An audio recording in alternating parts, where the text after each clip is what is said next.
നോക്കണ്ട മക്കളെ, ഇത് ഞാൻ തന്നെയാണ്.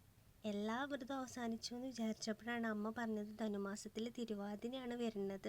10 കിലോൻ്റെ കൂവ വാങ്ങിയിട്ടുണ്ട്. നമുക്ക് വീട്ടിൽ തന്നെ ഇടിച്ച് പിഴിഞ്ഞ് കൂവപ്പൊടി ഉണ്ടാക്കണമെന്ന്. കല്യാണം കഴിഞ്ഞ സ്ത്രീകൾ ഭർത്താവിന് വേണ്ടിയിട്ടും കൗമാരക്കാരായ പെൺകുട്ടികൾ നല്ല ഭർത്താവിനെ കിട്ടാൻ വേണ്ടിയിട്ടും തിരുവാതിര എടുക്കാറുണ്ട്. ഇപ്പോൾ കൂവപ്പൊടി കിട്ടാൻ ഒരുപാട് മാർഗ്ഗങ്ങളുണ്ടെങ്കിലും നമ്മുടെ പഴയ രീതി അനുസരിച്ച് നമ്മുടെ വീട്ടിലുണ്ടാക്കി കിട്ടുന്ന കൂവപ്പൊടിയുടെ ഒരു സന്തോഷം അത് വേറെ തന്നെയാണ് കേട്ടോ. ഇങ്ങനെയൊക്കെ ചെയ്യാനൊരു മനസ്സും അതിനോടൊരു ഇഷ്ടം ഉണ്ടായാൽ മതി. ഇതൊക്കെ ഭയങ്കര സിമ്പിളായിട്ട് ഹാൻഡിൽ ചെയ്യാമെന്നുള്ളൂ.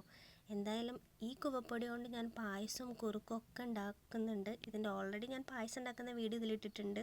ഇതിൻ്റെ ഡീറ്റെയിൽ വീഡിയോ വേണമെങ്കിൽ എൻ്റെ യൂട്യൂബ് ചാനലിൽ ചെക്ക് ചെയ്താൽ മതി, കാണാം. ആഴ്ചത്തെ കഷ്ടപ്പാടിൻ്റെ ഫലമായിട്ട് ഇതാ കൂവയൊക്കെ നന്നായിട്ട് ഉണങ്ങി വന്നിട്ടുണ്ട്. ഇനി ഇത് ഒരുപാട് കാലത്തേക്ക് സൂക്ഷിച്ചു വയ്ക്കാം, ഒരു കുഴപ്പമില്ലാതെ.